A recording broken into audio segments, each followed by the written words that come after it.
Healthcare equity isn't just a policy goal, it's a moral imperative that requires bold leadership and innovative solutions. Our next guest, Dr. Tyler Evans, embodies this mission as CEO and co-founder of Wellness Equity Alliance. With extensive experience on the front lines of global health crises, from Ebola outbreaks in sub-Saharan Africa to serving as New York City's first chief medical officer during COVID-19, Tyler brings unparalleled expertise to vulnerable communities worldwide. His work spans refugees, LGBTQIA+ populations, indigenous communities, and those experiencing homelessness. Driven by a passion to bridge the gaps between public health and healthcare delivery, Tyler shares his transformative approach to building trusted community partnerships and addressing the intersection of pandemics, poverty, and politics. Join us to discover how the Wellness Equity Alliance is pioneering locally nuanced healthcare access and why true health equity demands systemic change. Let's go.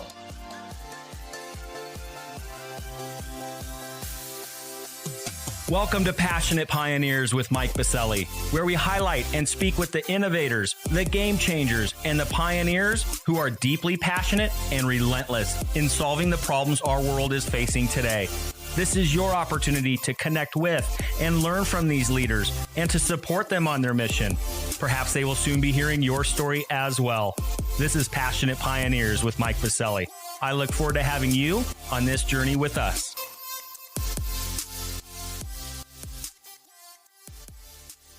Hi, Dr. Evans. A big welcome to our podcast. I'm so excited to have you on today.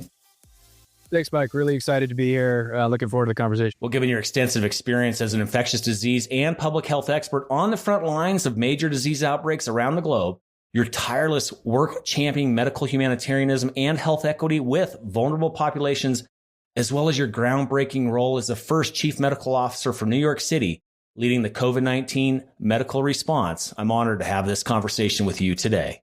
But before we dive in, a bit of housekeeping. While listening to MBR episodes, please take a moment to subscribe to the podcast so you will automatically receive episode updates in your podcast player. Simply search Passionate Pioneers with Mike Biselli on Apple Podcasts, Spotify, or wherever you listen to your podcasts. And lastly, please visit the bottom of the episode notes to connect with me on LinkedIn and X in order to further the conversations occurring on this podcast. All right, Tyler, it's almost time for our community to learn how you and the Wellness Equity Alliance are pioneering transformative healthcare delivery to vulnerable communities and addressing the critical intersection of pandemics, poverty, and politics through your upcoming book. But first, what's that one piece of advice that you would give to others who are passionate about reimagining the health of our world? Well, thanks, Mike. It's a great question. I think the real key is to be able to sort of zoom out and really understand the sort of the healthcare ecosystem in which they're sort of working in. I think a lot of physicians and healthcare professionals will go into their graduate training and, will come out as essentially with a clinical trade. It's effectively trade school. And they'll be just sort of working in these spaces without really understanding how they can kind of pull their heads out and really understand, ultimately how the systems really work together or how they do not work together. And that allows you to be not just a better clinical provider, but also a better leader. So I think that's a key lesson, a key piece of advice that I would give folks. As a provider, as a clinician as well, Tyler, is that something where you also want to think about what does this look like through the lens of my patients and the folks that I'm, trying to take care of? Is that also part of what you're discussing here, especially when you're really wearing that provider hat? Is that important as well? Well, absolutely. I mean, it's looking through the lens of the patients. Now, when I'm in the exam room, I'm looking at typically one person, could be a family, but typically one person. And that sort of empathy, it's one of the first things that you're taught to sort of help to cultivate as a medical provider. I identify as a physician.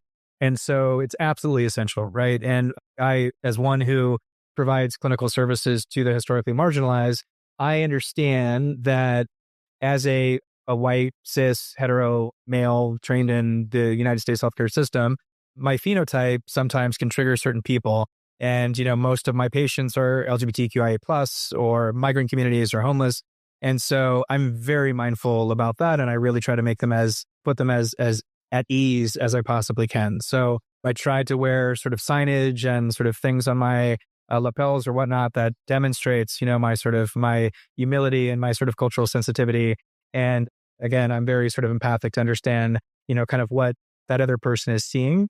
I try to speak as many languages as possible. At one point, I spoke 7 languages, not very well. And so, but just a few words here and there really disarms people, which is super important.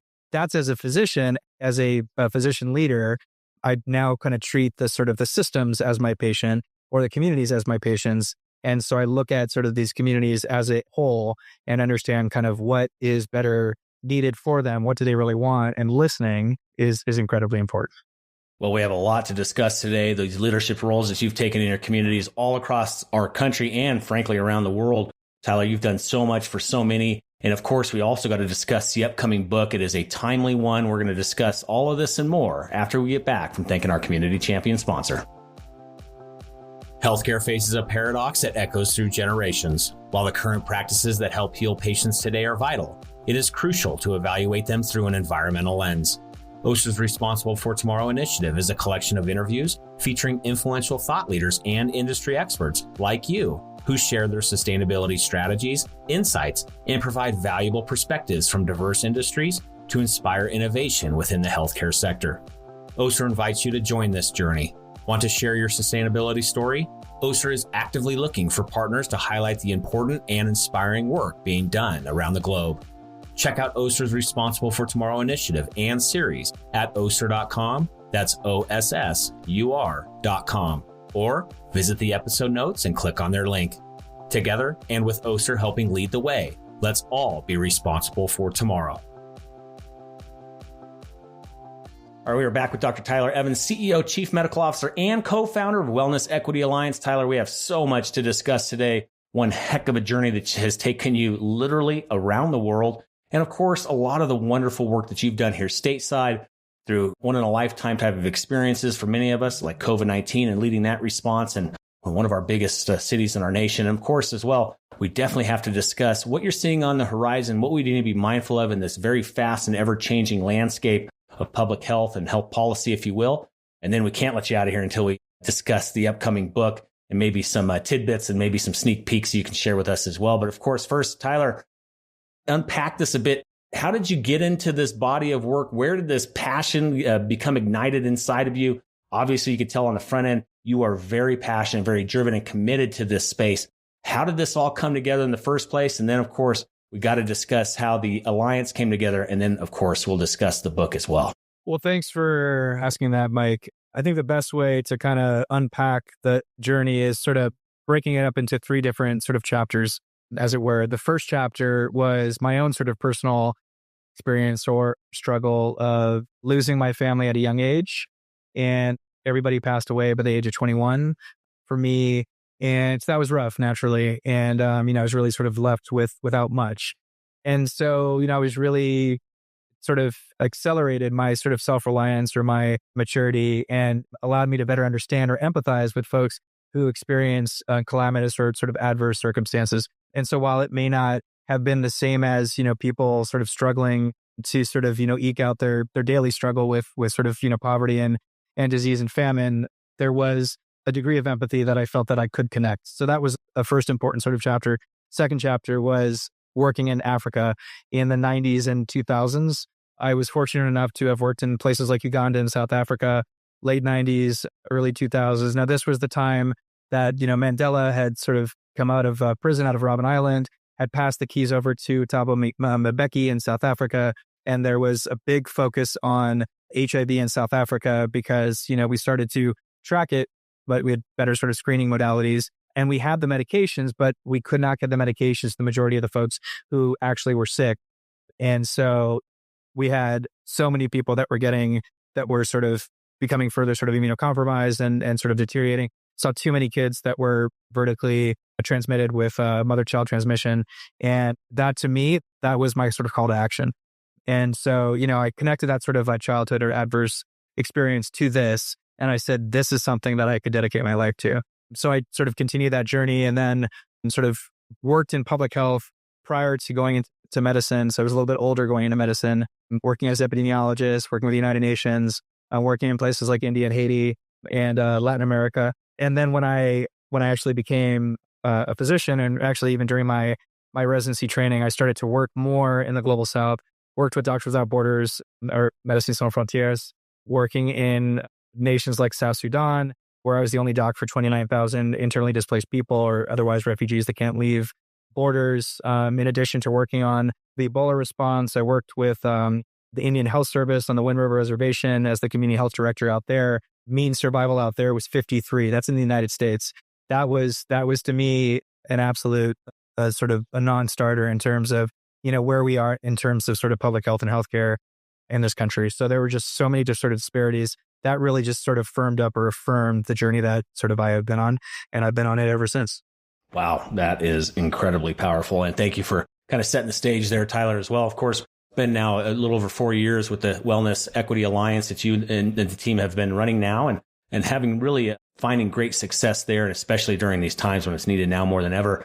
First, let's talk about this founding vision behind the Alliance and how you're leveraging existing healthcare resources to address threats to population health. What does locally nuanced healthcare access look like in practice, Tyler? Sure. Well, I'll start with the genesis to Wellness Equity Alliance. We refer to ourselves as we really sort of were formed as the result of many of us, mostly physicians and healthcare leaders, working in settings where we did not have sort of adequate means to treat many of our patients. And, sort of the patient queues would line up, and we couldn't get to, and, people, the socially determined sort of reasons, could not sort of get into sort of access or get into care.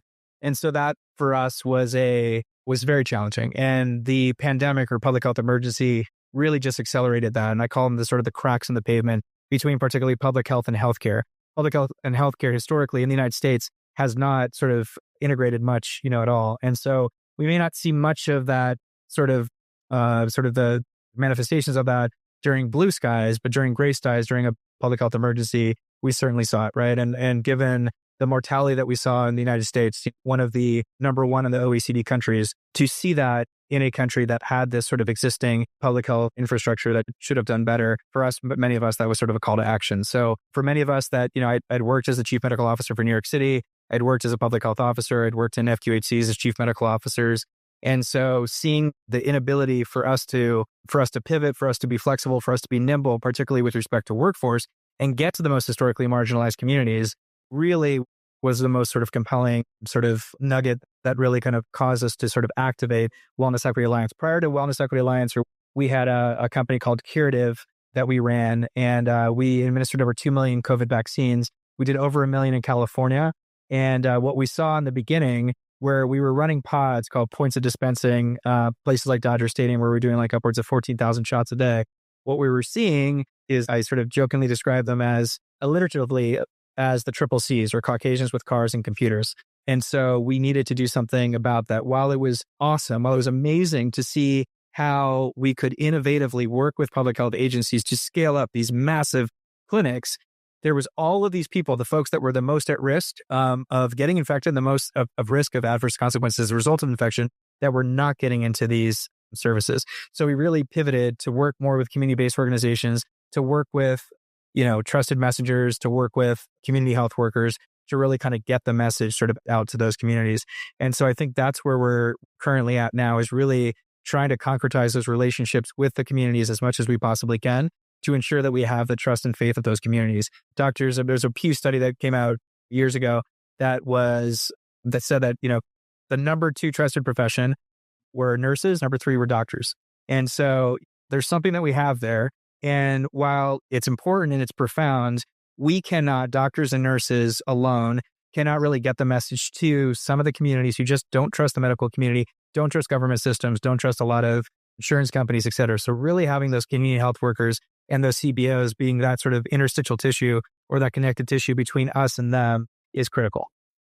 It absolutely is. And it's obviously more critical than ever as we look through the lens of where we are today with these issues in our own communities. And so also, and you kind of already mentioned it a little bit, Tyler, that you've been out there globally on the front lines with Ebola in sub-Saharan Africa, to leading the COVID-19 response in New York City. And how do all of those experiences continue to inform the approach of building that healthcare equity through the Alliance? You kind of mentioned it, getting out there, talking to those community leaders, et cetera. What are some other ways? Is technology part of that? Is it, leveraging community leaders, like faith-based leadership? What does it look like to leverage those different opportunities, whether it be through technology, social fabric, or otherwise? How is the Alliance really helping build that healthcare equity across communities? Sure. There's a lot of different solutions here. I will kind of break down sort of what we believe are solutions into 4 different buckets. One is collaborative relationships or partnerships. It's absolutely key to sort of integrate as many sort of agencies or organizations that have existing sort of distributive networks, whether that's through sort of services, resources, or intelligence, and sort of work together so that we're not sort of reinventing the wheel, right? And so a perfect example of that was when I was the chief medical officer for New York City. There was so much sort of disruption politically because at the highest level, the sort of mayor's office and certain other sort of key agencies, I won't get too much into politics, could not get along. And so contracts were sort of shared with other people that didn't necessarily have the experience or the chops to stand up public health emergency response.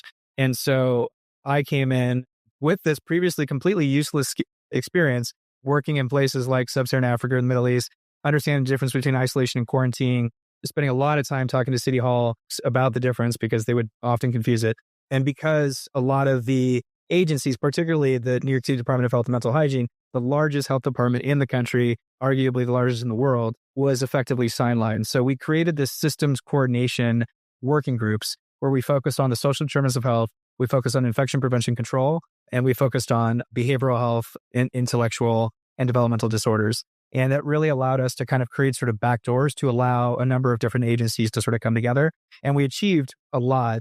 We were building out the hotel programs. We had isolation quarantine hotels as well as in Times Square and by the airports. It was a massive collaboration. And we also helped to kind of stand up the testing.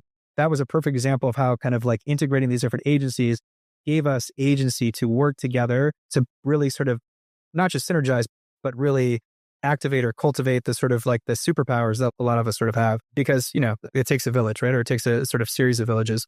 And that's the problem with systems in the United States, right? We have so many systems in place. I just came back from working in Albuquerque right now at the Metropolitan Detention Center. And we're trying to basically collaborate between a few different organizations within the institution. And it's not that they don't want to, it's just so hard for them. They're so used to working in silos to start to work together and understand how the integration of services really kind of helps to optimize the therapeutic sort of relationship with these communities. So that's key. Number two is going to be workforce development.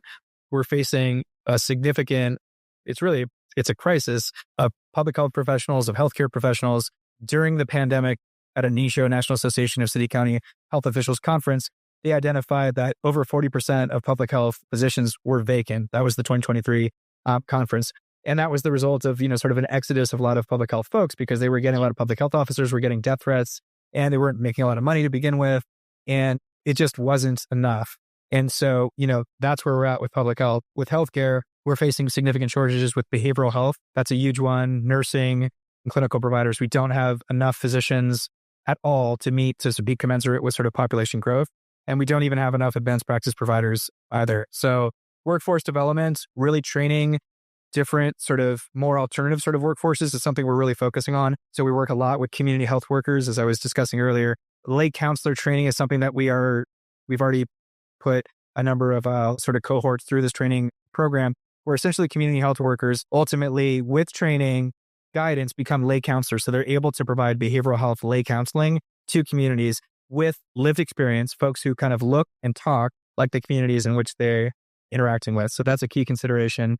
Number three is data modernization. So you got to sort of tech. Data modernization is really key. Understanding where our patients are, where they're spending their time, how all the different sort of systems connect or do not connect is incredibly important. And there's a number of different groups that are working on it. I don't think we're there. And the problem is, of course, because this is America and we have a lot of sort of competition, right, in the sort of private or sort of corporate space. And so what we find, just like electronic medical records, is while EMRs and sort of the digitizing of healthcare workflows and whatnot was a game changer, because there were so many that were sort of competing with one another, we've had a number of silos and a number of different systems, even within the same hospital or the same sort of health system, cannot communicate with one another. So that's a significant challenge. And then finally is those trusted relationships with community health workers and community-based organizations, having those trusted relationships, trusted messengers, really be able to send that message, to extend the message of the doctors, the scientists, the nurses is really key as well.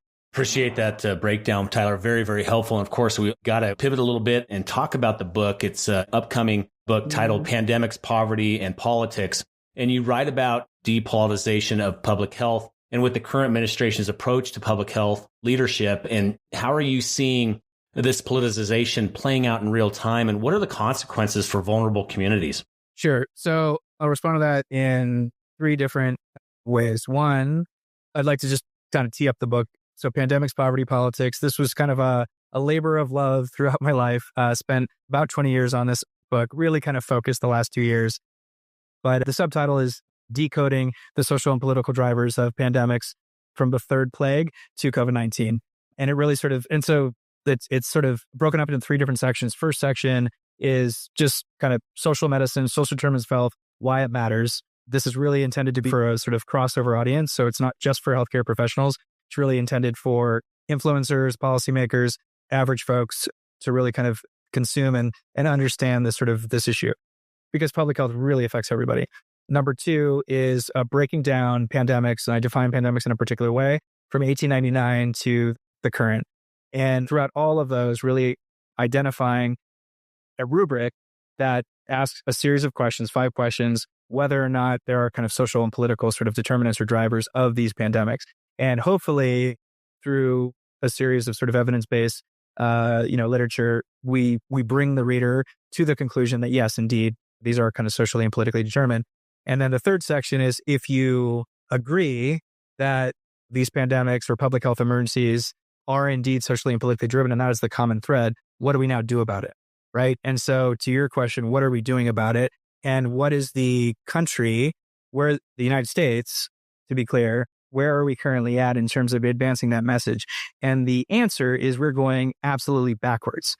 When I wrote this book, the intention was really to depoliticize public health as much as possible. Public health is a common good. It should not be politicized. There's absolutely no reason for that to happen. It's just like your fire service or law enforcement. Yes, there are going to be variables sort of understanding or perspectives on the importance or the sort of, how it should be utilized. But I think the majority of people do believe that those sort of essential public services are important. And I never thought that I would see the day that we would have vaccines or face masks sort of be up there with sort of divisive elements like guns or abortion or religion. So that's when I wrote the book. We are in a very different space now on June 10th, 2025, where RFK Jr., I call him the chief pseudoscience officer, is now basically trying to remove any element of science from the agencies that he is now sort of running, including they just essentially demobilize ACIP, the Advisory Council on Immunization Practices, which is effectively the king's lair of immunologists and sort of vaccination sort of practices. And these are some of the most sort of respected scientists in the world, or in the United States, I won't say the world, and completely removed it. So that's where we're at. I mean, he has removed vaccinations from sort of being prioritized from certain sort of populations, did that a few weeks ago. We are going just so backwards. I mean, we are decimating the infrastructure, the foundation, both in the United States and globally, with the removal of USAID, the recession of SAMHSA, changing HRSA to whatever it's being called, and questioning the science behind vaccinations.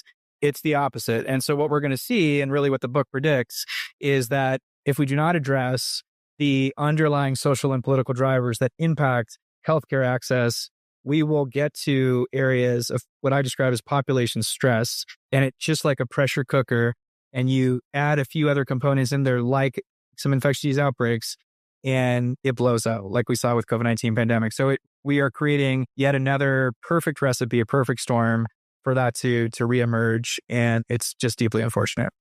There is a lot of unfortunate and kind of deeply disturbing news, obviously. But of course, we also need to remain hopeful and optimistic, or at least try to find some of that, Tyler. And of course, you're one of the leaders that needs to help us with that.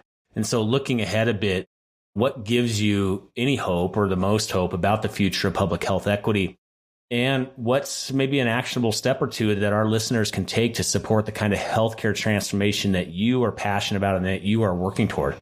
Sure. Well, that was what I just described. What I just shared was sort of the grim outlook. Now I'll provide the more kind of optimistic outlook, because I am an eternal optimist, and that's what I do, because I do see the good in people, and I do see hope where a lot of people don't. And so I think that there's a lot that we can do. I do think that we can band together. I do think that this circus will be over relatively soon. Now, in terms of the damage to what it's done and how long it's going to take us to recover, that's unclear. But I do believe that this will actually, I think the silver lining of this is that it will bring our communities closer together.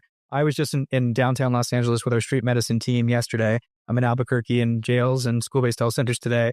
And yesterday, with our team, we really talked about, the importance of solidarity, the importance of law enforcement, LAPD. We saw, some great messaging from their leadership, from their chief of police, that what they were kind of doing with ICE and National Guard and whatnot was not LAPD, but they were there really just to sort of protect and serve and help the communities, just to sort of keep everybody safe. So I think that actually situations like that are actually going to bring law enforcement in certain communities, perhaps Black and brown communities, sort of like asylum seekers or other sort of migrant communities, sort of come together, band together and connect with other folks. Because just like we saw with 9/11, just like we saw with the pandemic, when you go through a serious calamitous event, it brings people together in a really sort of deep and meaningful way. So I feel as if this adversity now will bring us closer together, and I think we'll come out stronger.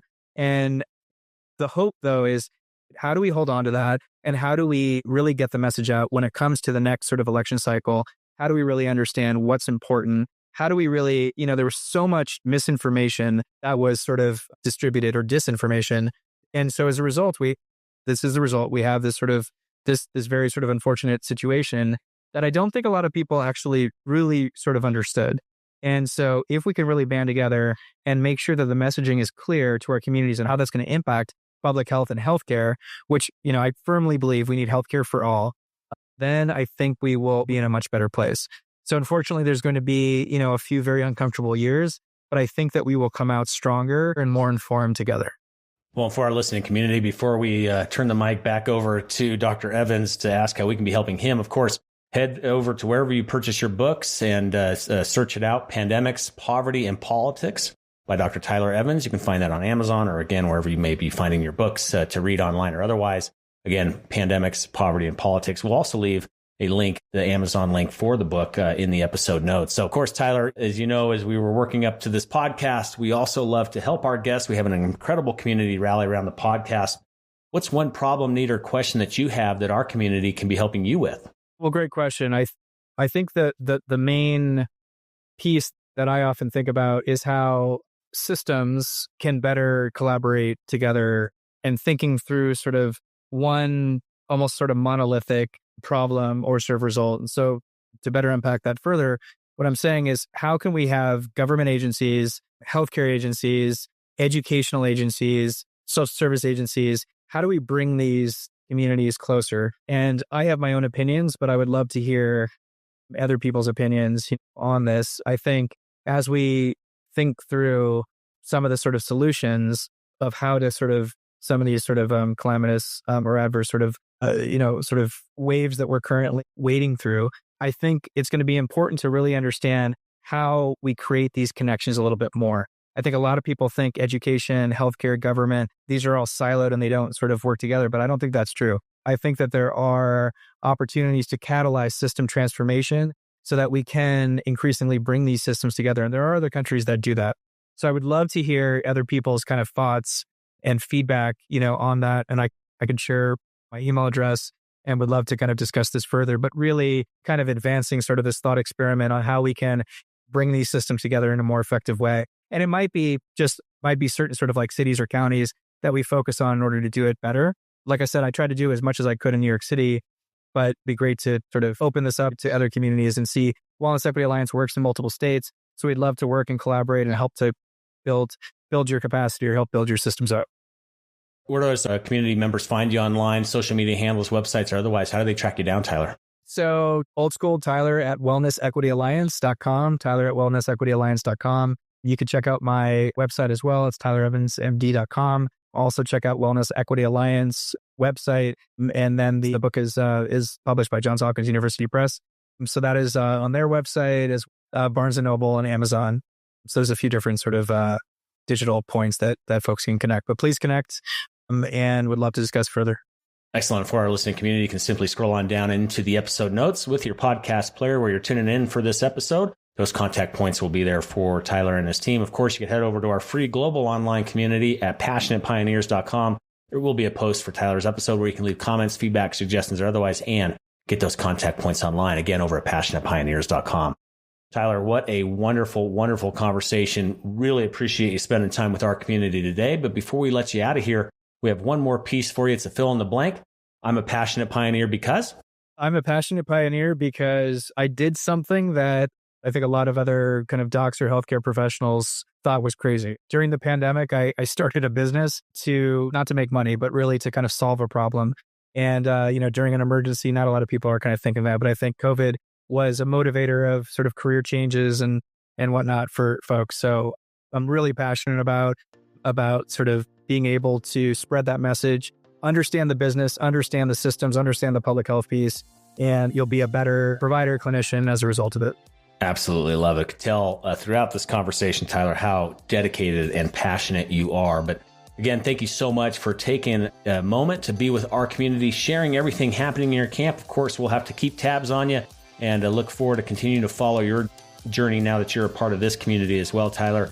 But for now, thank you so much for being with us today.